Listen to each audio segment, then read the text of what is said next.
À la célébration de mon 64e anniversaire, une sensation de paralysie m'a frappée tandis que le liquide rouge se répandait sur la soie de ma robe, évaluée à 3 000 $.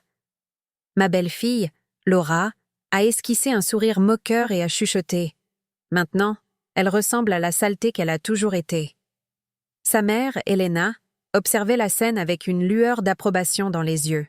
Mon fils, André, a choisi d'ignorer l'incident, mais aucun d'eux n'aurait pu prévoir que cette nuit deviendrait le point zéro de ma réaction. Je m'appelle Sofia Mendes, et oui, je viens d'avoir 64 ans. Dans cette salle, devant environ 80 invités qui m'applaudissaient peu de temps avant, j'ai senti le vin rouge descendre lentement sur le tissu italien de ma tenue, de couleur ivoire. Le coût était de 3 000 $. Cependant, à cet instant, l'argent était le cadet de mes soucis. Mon esprit était fixé sur les rires contenus, les chuchotements furtifs et le silence glacial qui a suivi le désastre. Laura tenait la coupe vide avec l'expression de fausse innocence que je connaissais trop bien. Ses yeux ne reflétaient pas le remords, mais une satisfaction indéniable. À côté d'elle, Elena, sa mère, a porté la main à sa bouche dans un geste simulé d'horreur, mais j'ai pu apercevoir le sourire triomphant caché derrière ses doigts. Et André, mon fils unique, le garçon que j'ai élevé et protégé de tout et de tous, était absorbé par son téléphone portable, comme si l'embarras de sa mère à sa propre fête d'anniversaire était quelque chose de négligeable. La salle réservée du restaurant Vita, avec ses lustres en cristal et son lin brodé, s'est transformée en scène d'une humiliation publique. Je sentais les regards de tous, certains de pitié, d'autres d'une curiosité malsaine face au malheur d'autrui. « Oh, Sophia, pardonnez-moi !» s'est exclamée Laura, utilisant la voix mielleuse qu'elle réservait au public. « Je suis tellement maladroite, j'ai ruiné votre robe. » Cependant, ces mots suivants étaient de bas, prononcés juste pour moi, tandis qu'elle se penchait avec une serviette. « Mais soyons franches, Sophia. Maintenant elle a l'air aussi vulgaire que vous. Quelque chose s'est brisé en moi à ce moment. Ce n'était pas mon esprit, c'était quelque chose de beaucoup plus dangereux. C'était la dernière étincelle de l'illusion que tout allait bien, que ma famille m'aimait et que j'avais encore un certain contrôle sur ma propre vie. Je suis restée inerte, non par fragilité, mais parce que, finalement, après 5 longues années de vexations subtiles, de mépris camouflés sous forme de conseils et d'être expulsée centimètre par centimètre de mon propre foyer, la vérité s'est finalement révélée avec une clarté absolue. Ce n'était pas un simple accident. C'était un piège orchestré. Et cette nuit-là, marquée par la tache de vin et la honte, tandis que les invités reprenaient leur conversation de manière embarrassée, j'ai pris une résolution qui allait tout changer. Personne ne le savait. Et moi-même ne comprenais pas l'étendue de ce qui allait arriver. Ce qu'ils ignoraient, c'est qu'en gâchant une robe, ils m'avaient, en réalité, réveillé. Si ce récit vous touche, abonnez-vous à la chaîne pour suivre la suite. La conclusion sera inattendue. Mais, avant que je ne détaille comment j'en suis arrivée là, comment je suis devenue une figure décorative à ma propre fête, il est fondamental que vous sachiez qui j'étais. Avant que Laura n'arrive dans notre existence comme un cyclone silencieux, avant que mon fils ne se transforme en un étranger, et avant que je ne me perde en moi-même, je n'étais pas la femme résignée qui se courbait. Il fut un temps où mon nom avait du poids dans cette ville. Sofia Mendes, l'urbaniste. J'ai été responsable de la conception du nouveau bâtiment de la Banque centrale, de la bibliothèque municipale en périphérie et du complexe résidentiel Serra Vista, célèbre pour ses façades vertes. En 2013, mon univers s'est effondré. Fernando, mon mari, a perdu la vie dans un accident de la route. Un camion hors de contrôle. Pluie intense, brouillard épais. Il n'est jamais revenu. André avait 32 ans. Il venait de rejoindre une grande entreprise de technologie. J'avais 52 ans et, soudain, nous n'étions plus que nous deux. Deux âmes tentant de réapprendre à respirer après l'anéantissement de l'axe central de leur vie. Pendant 1 an, j'ai à peine pu exercer ma profession. André venait me voir tous les soirs, m'apportait le dîner et s'asseyait à mes côtés dans un silence réconfortant. Parfois, les larmes coulaient et nous pleurions ensemble. D'autres fois, nous nous tenions juste la main, feuilletant de vieux albums. Il était mon refuge et moi, le sien. Lentement, j'ai repris ma vie professionnelle. J'ai pris un petit projet, puis un autre. Une corporation internationale m'a offert la coordination d'un projet de centre culturel à Lisbonne. Un contrat de 3 ans, un excellent salaire, le couronnement de ma carrière. Mais André m'a regardé avec ses yeux qu'il avait hérités de Fernando et m'a supplié. « Maman, j'ai besoin de toi près de moi, s'il te plaît, ne pars pas. » J'ai refusé la proposition de Lisbonne. J'ai acquis un beau terrain dans un quartier boisé, avec des ipets en fleurs bordant la rue et une vue imprenable sur les montagnes. J'ai investi toutes mes économies, 420 000 $. J'ai engagé la meilleure architecte que je connaissais, moi-même, et j'ai dessiné une résidence avec 2 zones sociales distinctes, une pour moi et une autre pour André et la famille qu'il construirait. Je rêvais d'un foyer multigénérationnel, comme autrefois, où belle-mère et belle-fille cuisinaient ensemble, et où les petits-enfants couraient sur la pelouse tandis que les aînés prenaient le café sur la véranda. Ce rêve m'a accompagné à chaque étape de la construction. La maison a été achevée en 2015. André est venu vivre avec moi. Ce furent 2 années de pur bonheur. Nous cuisinions ensemble le dimanche. Il m'aidait avec les plans de la maison. Je l'écoutais parler de ses idées au travail. Nous avions une routine et une paix qui semblait inébranlable. Cela a duré jusqu'en 2017, quand André a rencontré Laura Sullivan lors d'un congrès corporatif à Miami.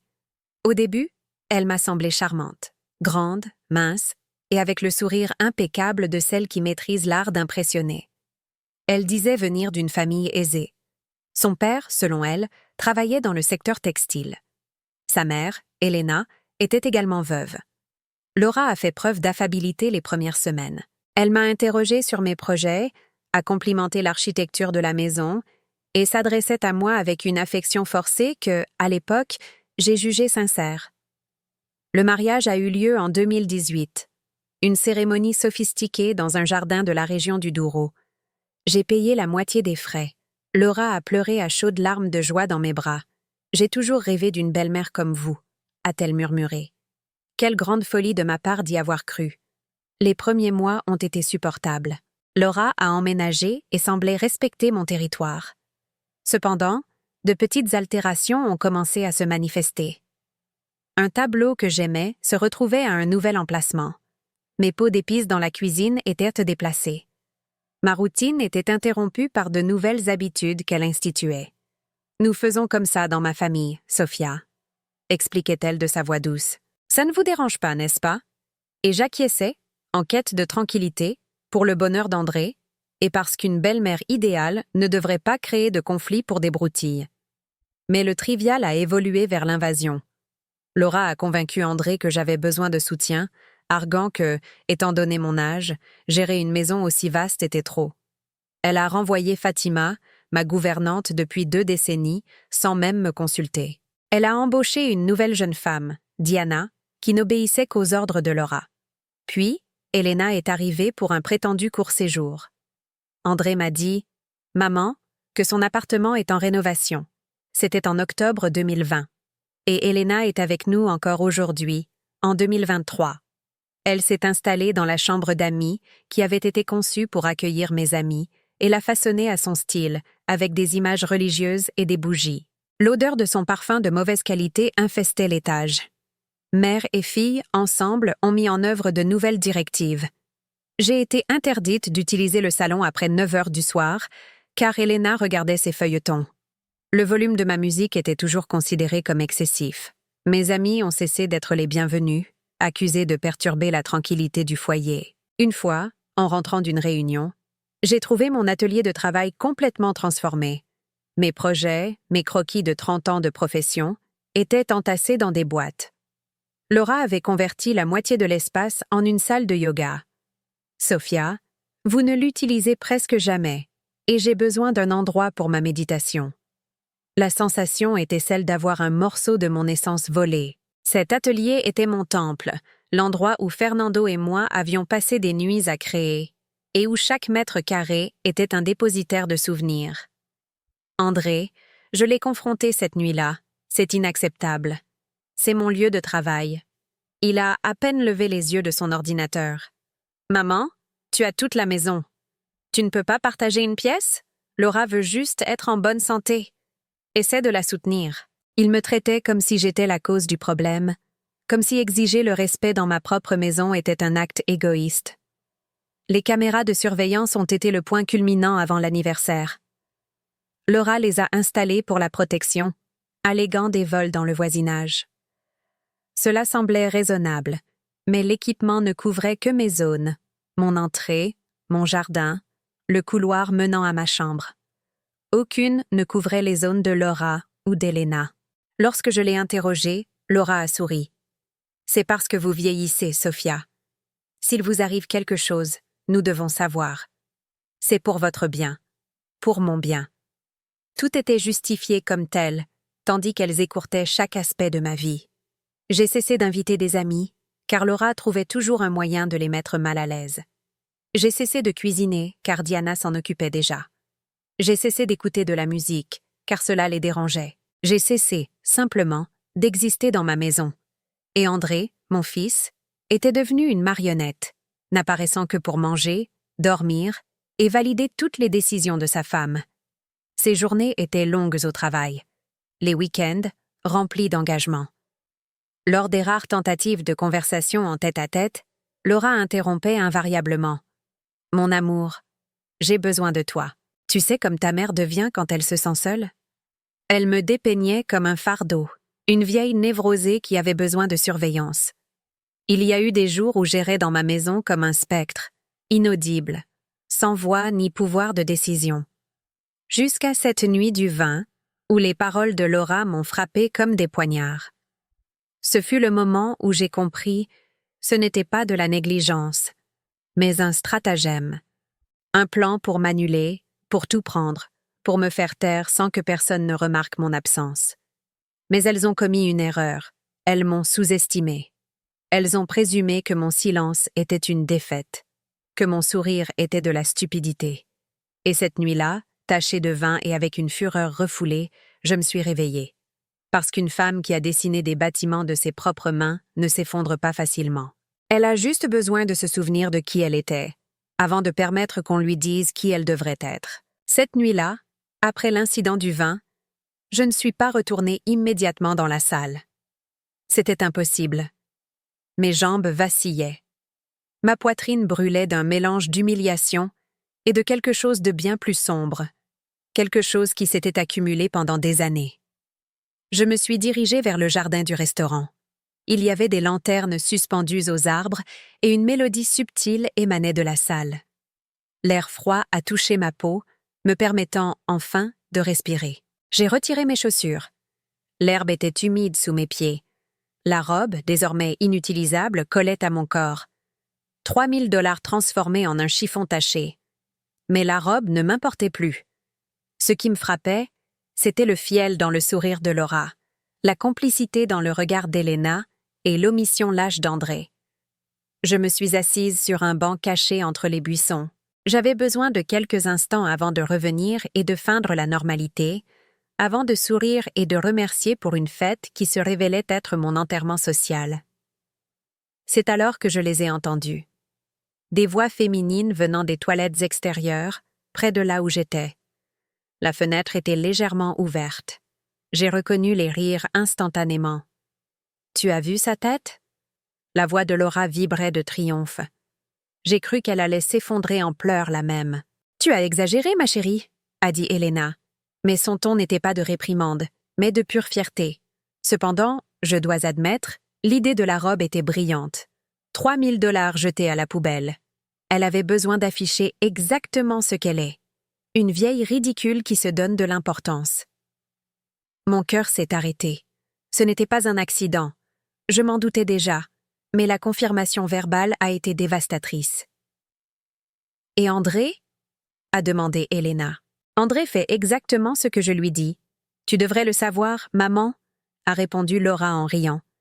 Je le convainc que sa mère est fragile, qu'elle a besoin d'être protégée, et il signe n'importe quel papier que je lui mets sous le nez.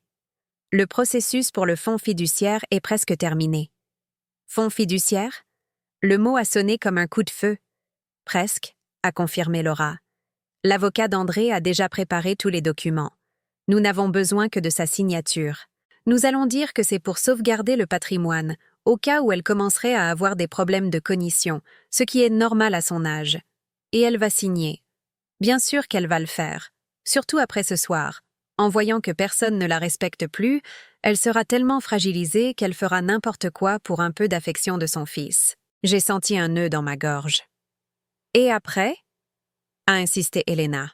« Après, maman, cette maison vaut plus de 4 millions de dollars.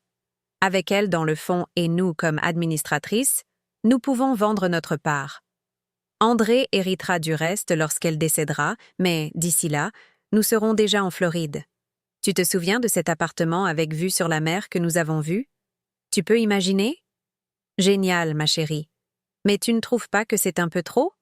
La pauvre est déjà finie. La pauvre, a répété Laura avec mépris. Elle nous a suffisamment gênés. Son temps est écoulé. Maintenant, c'est notre tour de prospérer. Elles ont ri ensemble, comme si elles avaient à partager une blague interne, comme si mon existence n'était qu'un simple obstacle sur leur route vers une vie luxueuse. Je suis restée statique sur ce banc. Le tissu mouillé, les pieds nus sur l'herbe, mais quelque chose s'est éveillé en moi. Ce n'était pas de l'angoisse, c'était une clarté cristalline. Tout s'est emboîté. Les caméras surveillant mes pas, la hâte de Laura à m'isoler, les insinuations constantes sur mon âge et ma mémoire. Elles étaient en train de monter un dossier, de préparer le terrain pour me déclarer incapable. Le fonds fiduciaire était le coup de grâce, et j'étais sur le point d'en être la victime. Je les ai entendus s'ajuster devant le miroir, riant encore un peu, et puis leurs pas sont retournés à la fête. Je suis restée là, peut-être 5, peut-être 20 minutes, observant les lumières de la salle, écoutant la musique, et sentant un éveil primitif dans ma poitrine. De la colère, oui, mais pas une colère incontrôlée. C'était la fureur froide d'une femme qui, en tant qu'architecte, avait conçu des structures à partir de rien, qui comprenait la nécessité d'une planification solide, d'une base ferme avant toute construction. Je suis retournée dans la salle. Laura et Elena étaient déjà à notre table, conversant avec d'autres invités. André était toujours au téléphone. Personne n'avait remarqué mon absence. Je me suis approchée de Laura. J'ai touché son épaule avec douceur. « Laura, ma chérie, » ai-je dit avec la voix la plus mielleuse que j'ai pu simuler. « Ne t'inquiète pas pour la robe. C'était un accident. Ces choses arrivent. » Elle m'a regardée, surprise. Elle s'attendait à une explosion, à un scandale. Je m'étais rendue, ou c'est ce qu'elle pensait. « Oh, Sophia, vous êtes si aimable. Je suis vraiment désolée. »« Je sais, ma chérie. »« Je sais. » ai-je souri. « Oublions cela. C'est mon anniversaire. Je veux que tout le monde soit heureux. » Elena m'a lancé ce regard de triomphe mal contenu. André a finalement levé la tête, visiblement soulagé, comme si j'avais résolu un de ses problèmes. Le reste de la nuit s'est passé en salutations vides et en fausses accolades. J'ai coupé le gâteau, soufflé les bougies, remercié tout le monde de leur présence. J'ai agi comme la belle-mère docile qu'il croyait avoir domestiquée. Mais, intérieurement, derrière ce sourire, j'étais déjà en train de dessiner des plans, de tracer des calculs, de mesurer chaque pas. C'est ce que font les architectes. Ils construisent, ils ne détruisent pas simplement. Et ils m'avaient, par inadvertance, donné la carte complète de leur conspiration. Une erreur fatale, car maintenant j'avais aussi un plan. Et, contrairement au leur, le mien ne dépendait pas de la tromperie, mais de la vérité. Et la vérité, lorsqu'elle est révélée au moment exact, a le pouvoir de faire tomber des empires construits sur des mensonges. Cette nuit-là, en route vers la maison sur la banquette arrière de la voiture, ma décision était consolidée. Je ne signerais aucun papier. Je ne resterais plus invisible. Je me battrais, mais pas de la manière qu'ils attendaient, sans cris ni mélodrame. Mon combat serait celui d'une femme astucieuse, qui comprend que la meilleure riposte ne réside pas dans le bruit, mais dans le silence stratégique qui précède le coup de grâce. Les 3 jours qui ont suivi ont été une épreuve de force, car j'ai dû me contenter de jouer la comédie. Je devais agir comme si j'ignorais tout, tandis que ma réalité s'effondrait intérieurement. Chaque fois que je voyais Laura, je revivais sa voix aux toilettes, une vieille ridicule qui se donne de l'importance. Chaque fois qu'Elena m'offrait du café, le souvenir me revenait. La pauvre est déjà finie. Et André? Mon Dieu, André. Le regarder me faisait me demander quand j'avais perdu mon fils, quand son affection s'était convertie en une froide indifférence justifiée par un emploi du temps chargé. Le 4e jour, la pression était insupportable. J'avais besoin d'un confident, quelqu'un qui me connaissait vraiment, qui se souvenait de la Sofia d'autrefois. J'ai téléphoné à Gaspard Soares. Gaspard avait été mon partenaire sur 3 projets à grande échelle dans les années 1990. Il était également architecte, spécialisé dans la restauration de patrimoine. Il avait 71 ans et était veuf depuis 5 ans. Nous nous étions éloignés après la mort de Fernando, non par désaccord, mais parce que la vie nous avait emmenés sur des chemins différents. Mais je savais que la confiance en Gaspard était inébranlable. Nous avons fixé un rendez-vous dans une pâtisserie traditionnelle du centre, l'un de ces lieux anciens où les serveurs portent des gilets et où les carreaux racontent des histoires de décennies. Je suis arrivée en avance. J'ai commandé un thé aux épices. Mes mains tremblaient autour de la tasse. Gaspard est arrivé, appuyé sur sa canne en bois sculpté, avec son sourire chaleureux habituel. « Sophia », il m'a serré fort dans ses bras. « Ça fait si longtemps. Tu as l'air épuisé. Je suis en ruine, Gaspard. » Là, dans ce café animé, rempli de touristes et de cadres, j'ai révélé toute l'histoire. Le vin, la conversation écoutée, le fonds fiduciaire, la prise de contrôle progressive de ma maison, comment j'ai tout perdu sans m'en rendre compte. Gaspard m'a écouté en silence, sans interruption, sans me juger. Une fois que j'ai fini, il a fixé sa propre tasse pendant un long moment. « Sophia, je ne vais pas te dire ce que tu veux entendre, mais il faut que tu le saches. » Mon estomac s'est noué. Il a pris une profonde inspiration. « J'ai enquêté sur ta belle-fille lorsque tu m'as dit, il y a des années, qu'André allait se marier. J'ai eu un mauvais pressentiment. J'aurais dû te prévenir à l'époque, mais je ne voulais pas interférer dans ta vie de famille. » Qu'est-ce que tu as découvert? Laura Sullivan a déjà été mariée à Atlanta avec un entrepreneur de 62 ans. Le mariage a duré 2 ans. Lorsqu'ils se sont séparés, il y a eu un litige judiciaire. Il l'a accusé de contraintes financières, d'avoir été manipulé pour lui transférer des biens. L'affaire a été réglée avant le procès. Ils ont signé un accord de confidentialité. Il lui a versé 80 000 $ pour qu'elle ne commande plus l'affaire. J'ai ressenti un profond dégoût. « Gaspard, pourquoi ne m'as-tu rien dit? » Parce que je n'avais pas de preuves irréfutables. Parce que cela pouvait être une coïncidence. Parce que ton fils semblait heureux, et je ne voulais pas être le vieil intrus. Il a tenu ma main. Mais, en écoutant ton récit, le schéma est évident. Cette femme est une prédatrice professionnelle, et tu es sa plus grande cible jusqu'à présent. Des larmes involontaires ont coulé. J'ai passé tout ce temps à penser que c'était ma faute, que j'étais une belle-mère difficile, que je ne savais pas me comporter. Mais non. J'étais la proie. Tu as besoin d'une assistance juridique, Sophia. Une aide sérieuse. Tu connais quelqu'un? Je connais la meilleure. Viviane Castro. Elle est spécialisée en droit de la famille et dans les cas d'abus financiers contre les personnes âgées. Elle est implacable. Si quelqu'un peut t'aider, c'est elle. 2 jours plus tard, j'étais dans le bureau de Viviane Castro, une salle moderne dans un gratte-ciel du quartier de Villa Olympia, au 14e étage, avec une vue panoramique sur la ville. Ses yeux avaient la capacité de scruter l'âme. Madame Mendes, racontez tout, et je veux tous les détails. Chaque minutie est cruciale. Je lui ai présenté des documents, des relevés que j'avais imprimés en cachette, l'acte de propriété. J'ai raconté l'histoire des caméras, du renvoi de Fatima, du fameux contrat qu'elle voulait que je signe. Viviane a pris des notes. « Madame, vous avez des comptes joints avec votre fils? » « Oui, un compte d'épargne que nous avons ouvert il y a des années. Il y a accès. Avez-vous remarqué un mouvement inhabituel? » Je n'ai pas vérifié. Je fais confiance à André. Une erreur colossale, a-t-elle dit, sans cruauté, juste avec franchise. J'ai signé le formulaire. Avec quelques appels téléphoniques, en moins de 60 minutes, elle affichait sur son écran les transactions des 3 dernières années. Et là, l'horreur traduite en chiffres. Des retraits de 6 000, 8 000, 12 000, 10 000 $, toujours à des dates aléatoires, des virements vers un compte qui m'était étranger, des paiements de cartes de crédit qui n'étaient pas les miens. J'ai besoin de votre autorisation pour inspecter tous vos comptes. Madame Mendes, a déclaré Viviane, près de 89 000 $ au total. Avez-vous consenti à ces débits? Non, je n'étais même pas au courant.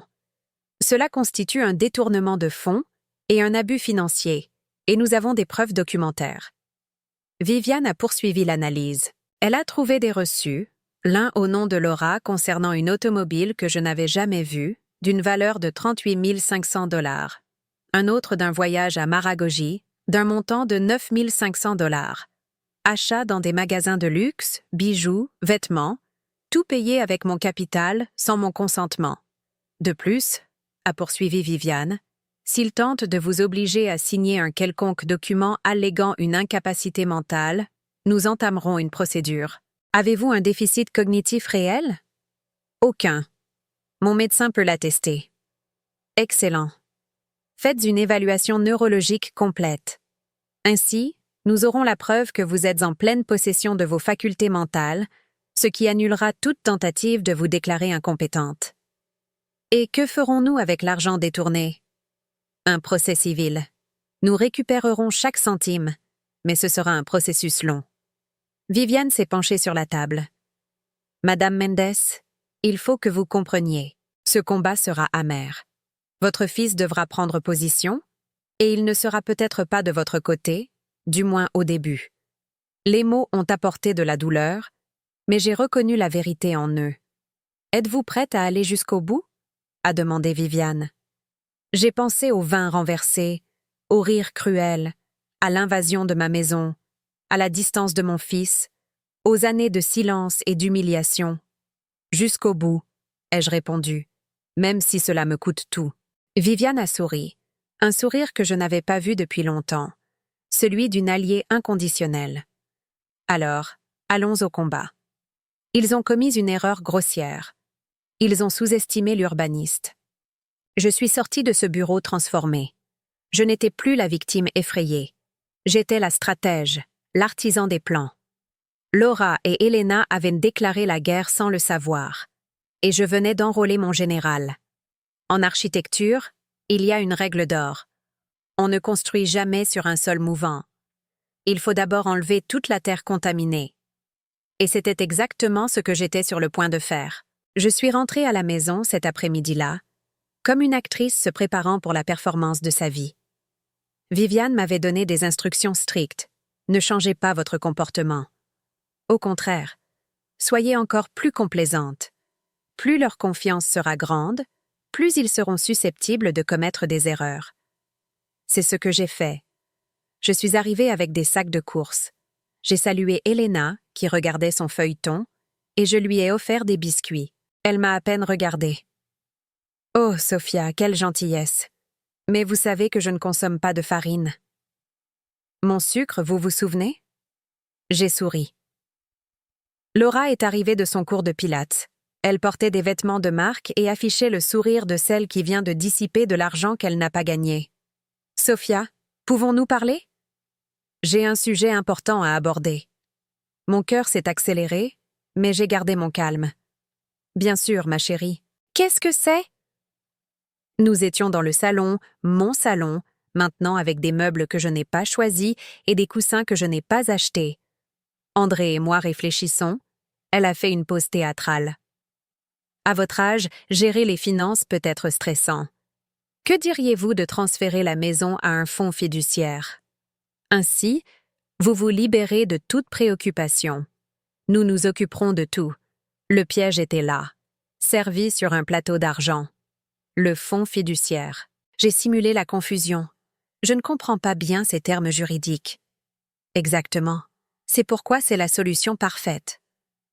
Laura s'est penchée, prenant ma main avec cette fausseté familière. C'est pour vous protéger. Imaginez si quelqu'un essaie de vous tromper, ou si vous signez quelque chose d'inapproprié. Avec le fonds, nous garantissons que personne ne profite de vous. J'ai eu l'impulsion de me dégager et de crier la vérité, mais Viviane avait raison. J'avais besoin de plus de preuves. Permettez-moi de réfléchir un peu, ma chérie. C'est une décision importante. J'ai remarqué un éclair d'impatience dans ses yeux, rapidement masqué. Bien sûr, ne vous pressez pas. Bien que le notaire ait déjà tout préparé. Nous n'avons besoin que de votre signature. Ils étaient déjà prêts. Quelle efficacité! Les jours suivants ont été une agonie psychologique, mais j'avais mes ressources. J'ai suivi le conseil de Viviane et j'ai appelé un technicien de confiance. Nous avons installé des micro-caméras à des endroits stratégiques de mon atelier où Laura entrait sans permission et dans la cuisine. Un petit enregistreur numérique est devenu mon compagnon constant dans mon sac à main. Je documentais tout. Chaque affront, chaque invasion. Un après-midi, Laura a fait irruption dans ma chambre sans frapper, alors que je m'habillais. Elle a ignoré ma vie privée. « Ah, pardon, Sophia. Je suis juste venue chercher ce collier que j'ai emprunté. Où le rangez-vous? » « Je ne vous ai emprunté aucun collier, Laura. Celui de perles. Vous avez déjà oublié? » J'ai glacé. Fernando m'avait offert ce collier pour notre 20e anniversaire. Je ne l'ai jamais prêté. Il doit être dans ma boîte à bijoux, ai-je répondu d'une voix étranglée. Laura est allée droit au but. Elle a sorti le collier de sa poche et l'a montré dans le miroir. Ah oui, celui-ci. Parfait pour le dîner de demain. Je vous le rends jeudi. Et elle est partie. Son vol déguisé en emprunt et mon amnésie. Une autre nuit, j'ai entendu des voix dans le bureau de Fernando. Un environnement sacré que personne n'osait toucher depuis sa mort. Je suis descendue silencieusement. La porte était entr'ouverte. Laura photographiait des documents avec son portable. Des papiers de son bureau, d'anciennes archives. Elle était en train de fouiller quelque chose. « Qu'est-ce que vous faites ?» Ma voix a semblé plus forte que prévu. Elle n'a pas été effrayée. Sans gêne, sans excuse. Juste organisée. « Sophia, cette pièce est un chaos. Ne pensez-vous pas qu'il est temps de surmonter cela? » Fernando est parti. S'accrocher au passé n'est pas sain. Chaque mot était un coup de poignard. Cette chambre restera intacte. Ah, Sophia. Son ton a changé, devenant froid et tranchant. Vous ne décidez plus de rien ici. C'est la maison d'André maintenant, et la mienne aussi. Il est temps d'accepter votre place. Ma place? Oui, comme hôte, comme la grand-mère qui vit ici grâce à notre générosité. Laissez-moi être honnête, Sophia. Vous n'avez plus rien, vous ne vous en êtes juste pas encore rendu compte. Elle m'a regardée avec tant de mépris que l'air m'a manqué. Cet espace n'est pas le vôtre. Votre temps est écoulé. Maintenant, c'est notre tour. Plus vite vous accepterez, moins ce sera douloureux. Elle est partie, me laissant là, consumée par la douleur et la colère. Mais Laura ne savait pas que la caméra cachée dans l'étagère avait enregistré chaque mot, chaque geste, chaque menace. J'ai continué à accumuler des preuves. Viviane m'a montré les comptes. Nous avons découvert plus de dépenses. Un ordinateur portable de 3 500 $, des traitements esthétiques de 4 800 $, mobilier pour un appartement inconnu, d'une valeur de 12 700 $. Ils sont en train de monter leur nid, Sophia, a dit Viviane. Ils ont déjà une autre adresse. Ils attendent juste d'épuiser vos ressources avant de partir. J'ai également découvert la vérité sur Elena. Viviane a engagé un détective privé. Elle avait des dettes de jeu, des casinos en ligne et des paris sportifs. Elle devait 200 000 $ à des usuriers. C'est pourquoi elle vivait dans ma maison. Non pas à cause d'une rénovation, mais parce qu'elle n'avait nulle part où aller. Elle avait perdu son bien 6 mois avant de s'installer temporairement chez moi. Tout était une toile de mensonges. Chaque sourire, chaque parole douce était du poison pur. Mais j'ai continué à faire semblant. J'ai préparé le café. J'ai aidé au nettoyage, même avec Diana présente. J'ai souri. La vie est un voyage continu de changement et d'adaptation. Nous nous accrochons souvent à la familiarité et résistons aux transitions, mais il est crucial de reconnaître que la stagnation est l'opposé de la croissance. Chaque moment qui passe nous éloigne de qui nous étions et nous propulse vers ce que nous pouvons être. Cette nature éphémère de l'existence doit nous motiver à valoriser le présent, non seulement comme un point de passage, mais comme la seule zone où la véritable action et la création de souvenirs sont possibles. La clé de la sérénité réside dans l'acceptation du flux de la vie, transformant l'incertitude en une opportunité de découvrir de nouvelles forces et perspectives. La manière dont nous percevons le monde est beaucoup plus significative que le monde lui-même. Deux personnes peuvent vivre exactement le même événement, mais en tirer des leçons et des sentiments complètement différents.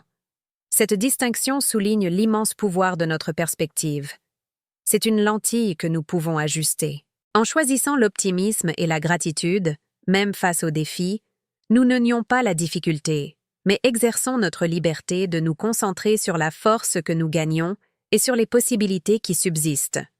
Cultiver une perspective positive n'est pas seulement une réaction, c'est une discipline qui façonne notre réalité interne.